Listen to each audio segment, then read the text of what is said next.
आज हम श्रीमद् भागवतम का पाठ करेंगे। कल हमने श्रीमद् भागवतम का सिर्फ प्रीफेस पढ़ा था, आज 4 वर्ड को पढ़ेंगे।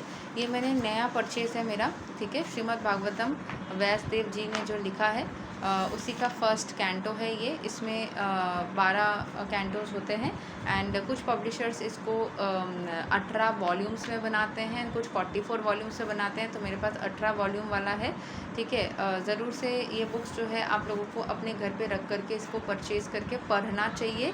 अगर दान में मिलता है तो बहुत ही बढ़िया, बट पढ़ना चाहिए, सिर्फ रखने से नहीं, क्योंकि इसमें भगवान श्री कृष्ण के जीवन के बारे में जो लिखा है वो साक्षात भगवान in the form of scriptures, in the form of stories आपके घर में उनकी एनर्जी है।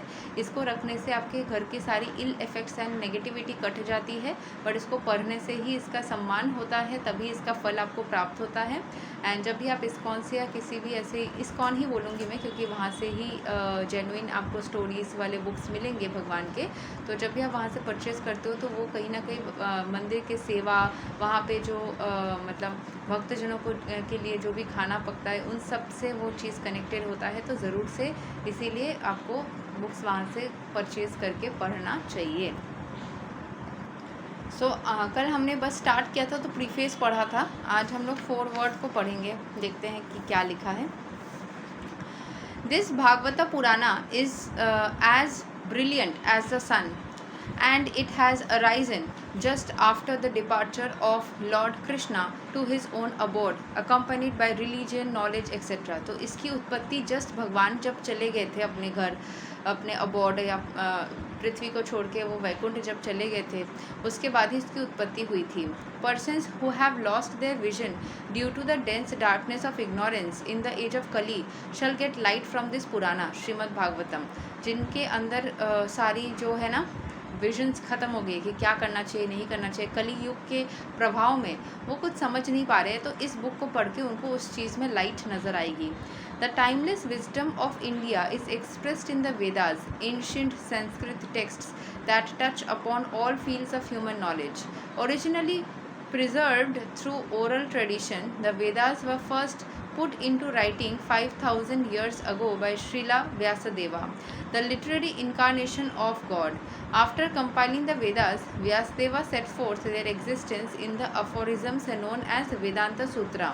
तो ये जो टाइमलेस विजडम है भारतवर्ष का, इसको वेद में मिलता है, संस्कृत टेक्स्ट में हमें मिलता है।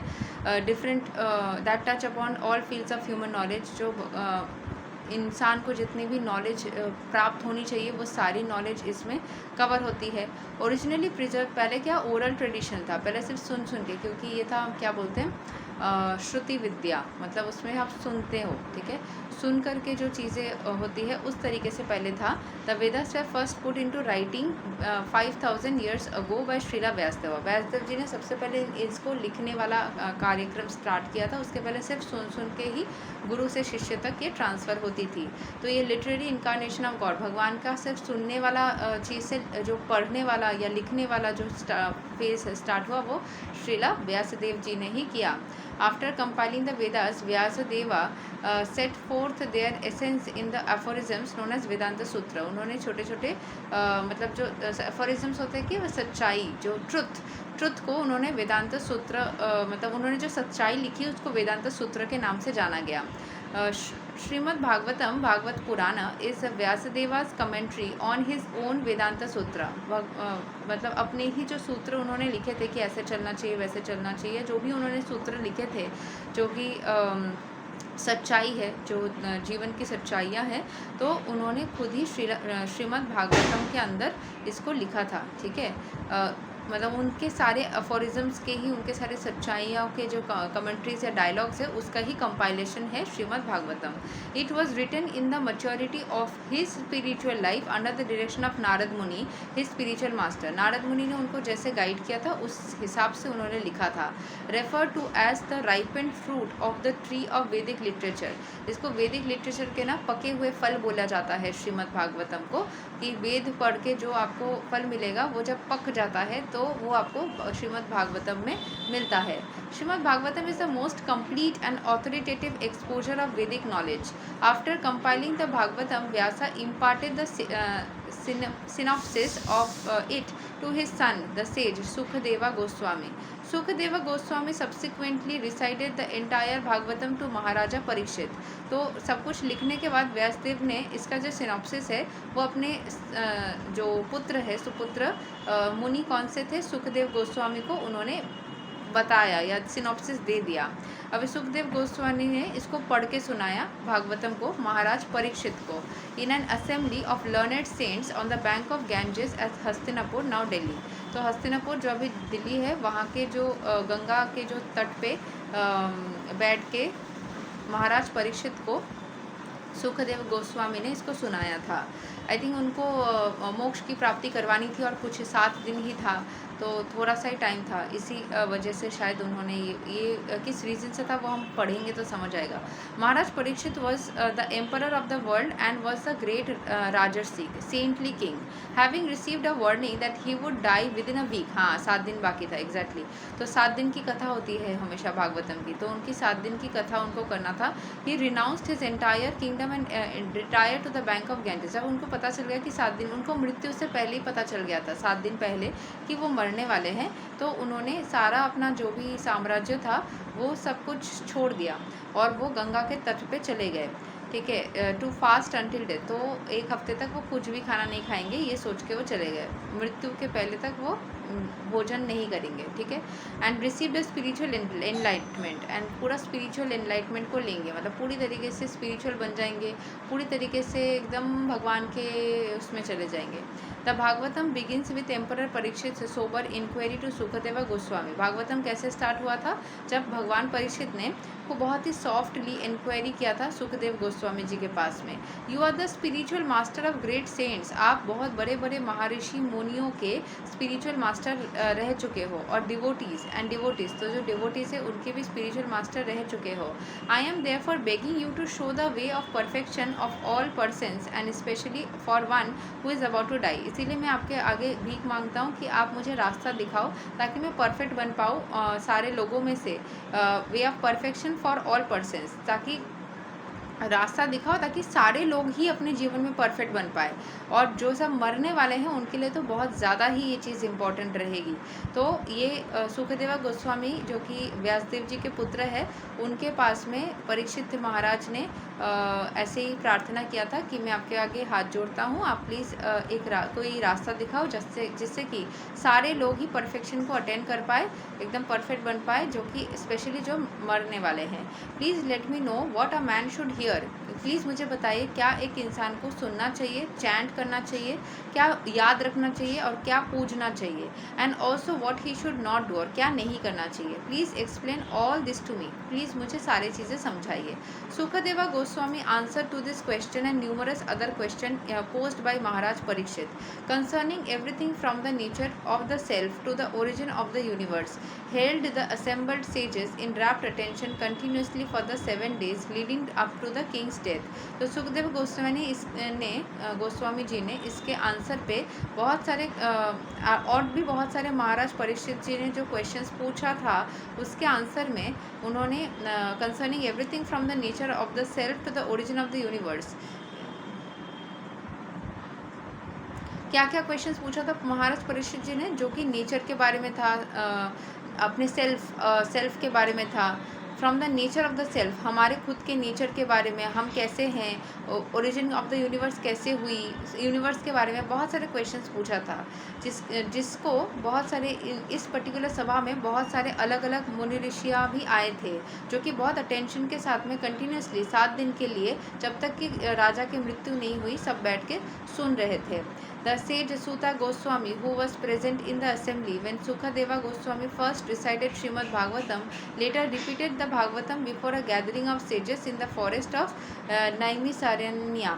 ठीक है, तो यहाँ पे बोला जा रहा है कि जो सूता गोस्वामी है जो कि प्रेजेंट थे उस असेंबली में जहाँ पे सुखदेव गोस्वामी जी ने पहले रिसाइट किया था श्रीमद् भागवतम, वो लेटर रिपीट किए थे भागवतम को बाद में।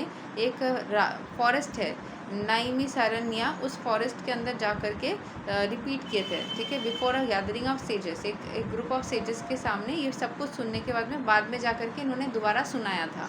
मतलब सुखदेव गोस्वामी ने जब सुनाया तब वहाँ पे सूता बोल करके एक सेज यानी ऋषि थे, उन्होंने सब कुछ सुन लिया और बाद में जाके नैमिषारण्य नाम के एक फॉरेस्ट में जा कर के और भी बहुत सारे सेजेस को और भी बहुत सारे मुनि ऋषियों को same to same Shrimad Bhagavatam जा करके रिपीट करके सुनाया था। The sages concern about the spiritual welfare of the people in general, वो सारे जो मुनि ऋषि थे वो सारे लोगों के स्पिरिचुअल ग्रोथ या स्पिरिचुअल वेलफेयर के लिए, स्पिरिचुअलिटी को कंसर्न थे। Had gather to perform a long continuous chain of sacrifices, बहुत सारे सैक्रिफाइसेस करने के लिए बैठे थे, to counteract the degrading influence of the incipient age of Kali. देखो ये मैंने बहुत जगह पे ये चीज़ सुना भी है और मैं समझ भी पाती हूँ कि एक इंसान की एक्टिविटी दुनिया में जैसी है वो पूरे दुनिया की अच्छाई या बुराई के लिए ना एक एनर्जी पास ऑन करती है। अगर आपने 1% गुस्सा किया तो वो एनर्जी भी दुनिया के लिए ख़राब एनर्जी क्रिएट करती है। अगर आपने 1% अच्छाई किया तो वो एनर्जी भी दुनिया के लिए अच्छाई क्रिएट करती है। तो जब भी बहुत सारे कलयुग के नेगेटिविटी भर गए अचानक से, तो सारे जो मुनि ऋषियाँ हैं उनको ना एक महसूस हुआ कि अभी कुछ गड़बड़ होने वाला है, और उस गड़बड़ से दुनिया वालों को बचाने के लिए वो बहुत सारे ना यहाँ पे यज्ञ करने बैठे थे, ठीक है, ताकि कली युग के शुरुआत से ही जो परेशानियाँ हैं वो लोगों के अंदर समस्या ना क्रिएट करे। In response to the sages request that he speak the essence of Vedic wisdom, Suta Goswami repeated the memory the entire 18,000 verses of Srimad Bhagavatam as spoken by Sukhdeva Goswami to Maharaj Parikshit. तो जब सारे मुनि ऋषियों ने बोला कि हम कलयुग के इस नेगेटिविटी से कैसे सबको समझाएंगे, आप बताइए, तब सूता गोस्वामी जी ने बताया कि जो 18,000 श्लोक जो है उसके बारे में सारे डिटेल्स जो है वो सुखदेव गोस्वामी जी ने महाराज परीक्षित को जो सुनाया था वो ही सभी सेजेस को सुनाया, ठीक है। The reader of Srimad Bhagavatam hears Suta Goswami relate the questions of Maharaj Parikshit and the answers of Sukhdev Goswami. जो भी श्रीमद् भागवतम पढ़ते हैं वो सूता गोस्वामी जी ने जो भी मतलब बताया था, जो कि एक्चुअली महाराज परीक्षित जी को जो सुखदेव गोस्वामी जी ने सुनाया था, उसको सुन करके जो सूता गोस्वामी ने बाकियों को सुनाया था वही चीज़ हम पढ़ते हैं, ठीक है। Also, Suta Goswami sometimes responds directly to questions put by Saunaka Rishi, the spokesman of the sages gathered at Naimisaranya. One therefore simultaneously hears two dialogues, one between Maharaj Parikshit and Sukadeva Goswami on the bank of Ganges, and the other at Naimisaranya between Suta Goswami and the sages at Naimisaranya forest. तो जब भी हम ये जो सूता गोस्वामी जब बातचीत कर रहे थे, समझा रहे थे, तो वहाँ पे सौनक ऋषि नाम से एक ऋषि थे जो कि क्वेश्चंस पुट कर रहे थे, ठीक है। वो सारे ऋषियों में से वही स्पोक्स पर्सन बने थे नैमिषारण्य जो फॉरेस्ट था वहाँ पे, और इसीलिए हमें इसमें दो डायलॉग्स कंटिन्यूसली देखने को मिलता है। एक तो महाराज परीक्षित ने क्वेश्चंस पूछा और सुखदेव गोस्वामी ने आंसर किया, जो कि गैंजेस के तट पे था, और नैमिषारण्य नाम के वन में जब सूता गोस्वामी ने समझाया तब जो सौनक ऋषि ने पूछा उसका।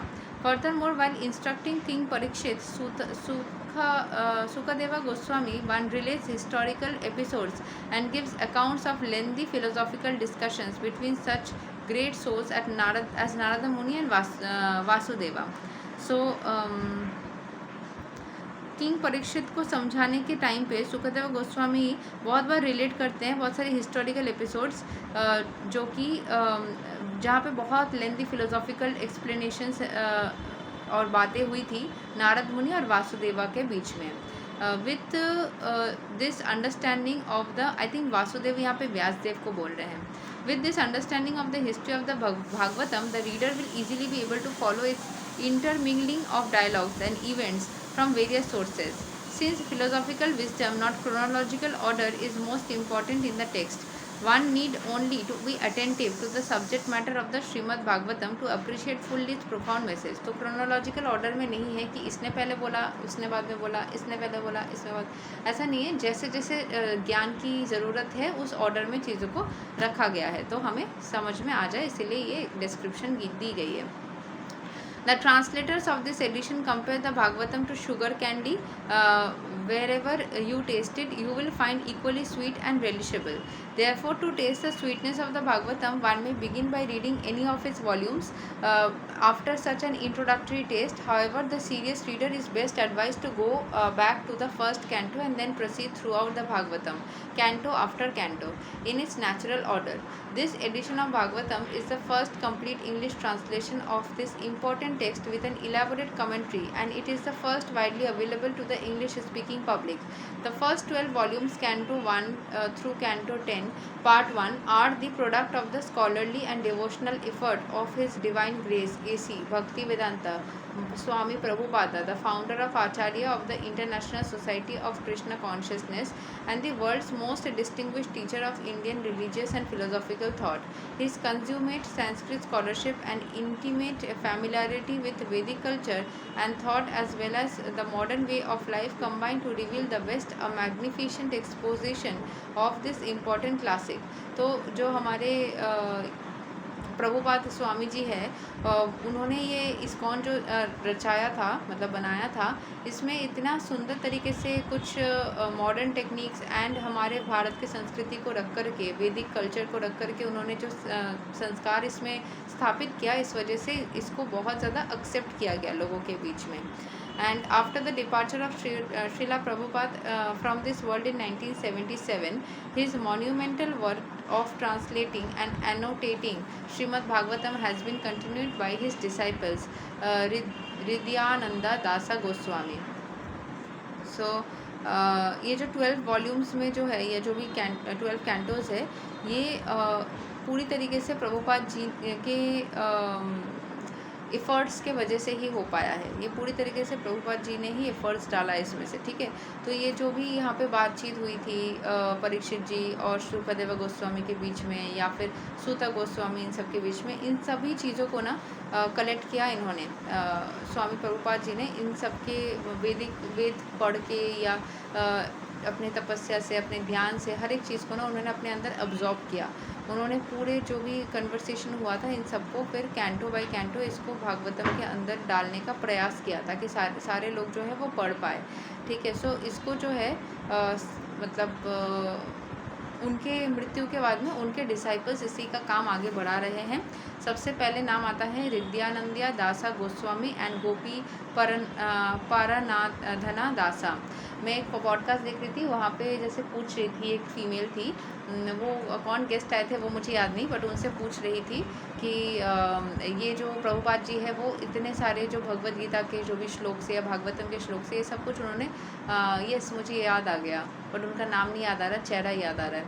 सो ये सारी चीज़ें उन्होंने कैसे ये किया, क्या बोलते हैं, कलेक्ट कैसे किया. तो वेद पढ़ के या सारे स्क्रिप्चर्स को पढ़ के, सारे जो अलग अलग और भी स्क्रिप्चर्स पहले से लिखे हुए एग्जिस्ट करते थे, उन सबको पढ़ के ही इन्होंने इस चीज़ को एक्यूमुलेट किया, ठीक है.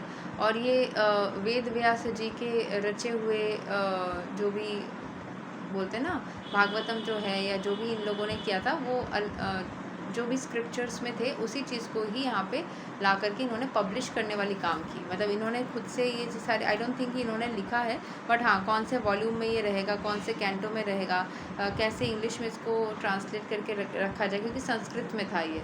तो संस्कृत में जैसे मैंने देखा कि ये मैथिली भाषा में भी मिलता है, ये बुक्स बंगाली में भी मिलता है, इंग्लिश में तो मिलता है, हिंदी में भी मिलता है. हिंदी वाला मैंने नहीं लिया क्योंकि देखो बहुत सारे ऑडियंस ऐसे भी होते हैं जो कि इंग्लिश स्पीकिंग है, तो मैं पहले ना पूरे इंग्लिश में रीड कर देती हूँ, फिर मैं समझाती हूँ, तो बहुत सारे लोग सुन के भी समझ जा सकते हैं. बहुत सारे लोग जो हिंदी नहीं समझते हैं वो शायद समझ जाए, ठीक है. तो मोस्टली मेरे जो व्यूअर्स होते हैं वो हिंदी वाले ही होते हैं, but still Readers will find this work of value for many reasons. For those interested in the classical roots of Indian civilization, it serves as a vast reservoir of detailed information on virtually every one for its aspects. For students of comparative philosophy and religion, the Bhagavatam provides a penetrating view into the meaning of India's profound spiritual heritage. जो भी students हैं जो philosophy के हैं, religion के हैं, जिनको Indian spiritual heritage के बारे में जानना है, जिनको इंडिया के अंदर जो जो स्पिरिचुअल रस है, जो डिटेल इन्फॉर्मेशन मतलब चाहिए है जानने के लिए कि इंडिया की क्या स्पिरिचुअल गुण है, ये सारे चीज़ें ना भागवतम को पढ़ के ही एकमात्र मिल सकता है. To sociologist and anthropologist the Bhagavatam reveals the practical workings of a peaceful and scientifically organised Vedic culture whose institutions were integrated on the basis of highly developed spiritual world view. Students of literature will discover the Bhagavatam to be a masterpiece of majestic poetry. For students of psychology, the text provides important perspectives on the nature of consciousness, human behavior, and the philosophical study of identity. Finally, to those seeking a spiritual insight, the Bhagavatam offers a simple and practical guidance for attainment of highest self-knowledge and realization of the absolute truth. The entire multi-volume text presented by the Bhaktivedanta Book Trust promises to occupy a significant place in the intellectual, cultural and spiritual life of modern man for a long time to come. तो यहाँ पे जैसे Indian spiritual रस क्या है या heritage जो है वो जानने के लिए ये भागवतम बहुत अच्छा रहता है. जो सोशियोलॉजिस्ट होते हैं, जो एंथ्रोपोलॉजिस्ट होते हैं, वो भागवतम उनके लिए भागवतम जो है वो एक प्रैक्टिकल काम करने के लिए कि कैसे पीस मेंटेन करना है, कैसे सोसाइटी में चलना चाहिए, कैसे साइंटिफिकली हमारे वैदिक कल्चर को यूज़ करके हम दुनिया में चल सकते हैं. तो ये सारी चीज़ों के लिए उनको हेल्प करता है. इंस्टीट्यूशंस में कैसे हम वैदिक कल्चर को रखते थे, ये मतलब एक तरीके से whose institutions were integrated on the basis of highly developed spiritual world, उनके लिए भी बहुत मदद करेगा ये भागवतम. स्टूडेंट्स जो कि लिटरेचर के हैं वो भागवतम को पढ़ के एक masterpiece of majestic poetry, बहुत सुंदर सा पोइट्री को एंजॉय करेंगे. जो साइकोलॉजी के स्टूडेंट्स हैं उनको पर्सपेक्टिव मिलेगा कि कैसे हमें कॉन्शियसनेस के काम करना चाहिए, कैसे ह्यूमन बिहेवियर होता है, कैसे फिलोसॉफिकली हम स्टडी कर सकते हैं किसी की आइडेंटिटी को, कैसे हमारे अंदर वो ज्ञान आ जाएगा कि किसके साथ में किस सिचुएशन में कैसे डील करना चाहिए. फाइनली जो कि स्पिरिचुअल इंसाइट को पाना चाहते हैं, भागवतम सबसे अच्छा चीज़ होता है किसी को भी प्रैक्टिकली गाइड करने के लिए, ताकि वो अटेन कर सके अपने हाईएस्ट सेल्फ नॉलेज को एंड रियलाइज़ कर सके एब्सोल्यूट ट्रुथ को, कि अपने अंदर ही हमारे जो ज्ञान छिपा हुआ है वो ज्ञान जागृत हो जाती है. हमें बहुत सारी चीज़ें ना अंदर से एक आवाज़ आती है कि इंट्यूटिव एनर्जी आती है, जैसे अंदर बैठा भगवान बात कर रहा हो. तो हमारे अंदर ना वो एक प्रैक्टिकल गाइडेंस हमेशा ही भागवतम को पढ़ने से मिलता रहता है. कोई बात कर रहा है जैसे हमसे, क्योंकि इसमें बात ही तो हो रही थी दो लोगों के बीच में, ज्ञान ही तो बटोरा जा रहा था. The entire multi volume text जो है वो मतलब जो पब्लिशर्स है वो यही बताते हैं कि एक सिग्निफिकेंट प्लेस आपके इंटेलेक्चुअल, कल्चरल और स्पिरिचुअल लाइफ के अंदर रखेगा, जिसमें आपको ज्ञान भी प्राप्त होगी, आपकी सोसाइटी में कैसे चलना चाहिए, लोगों को समझना, अपने स्पिरिचुअलिटी को बढ़ाना, ये मॉडर्न लाइफ के लिए बहुत ज़्यादा हेल्पफुल रहेगा. सो आज हम यहीं तक पढ़ेंगे. नेक्स्ट कल हम 36 पेज के इंट्रोडक्शन को कवर करेंगे. ठीक है, इस इंट्रोडक्शन में हम मतलब क्या बताए, इसमें बहुत सारे सुंदर सुंदर पिक्चर्स भी दिख रहे हैं मुझे. ये सारे पिक्चर्स मुझे भगवद गीता में भी दिखा था इसमें से कुछ तो. ठीक है, एक दो एक्स्ट्रा पिक्चर्स भी दिख रही है, सुंदर पिक्चर्स हैं. तो ये जो है इसको पूरा फिनिश करने, कैसे गोपियाँ कैसे सब कुछ है, मतलब यहाँ पे दिख रहा है बहुत सारी चीज़ें. ठीक है, सो ये वाला जो चीज़ है ना पूरा हमारा 36 पेजेस का रहेगा. उसके बाद 37 पेजेस का. उसके बाद हम लोग स्टार्ट करेंगे क्वेश्चंस बाय द सेजेस, उसमें जाएंगे.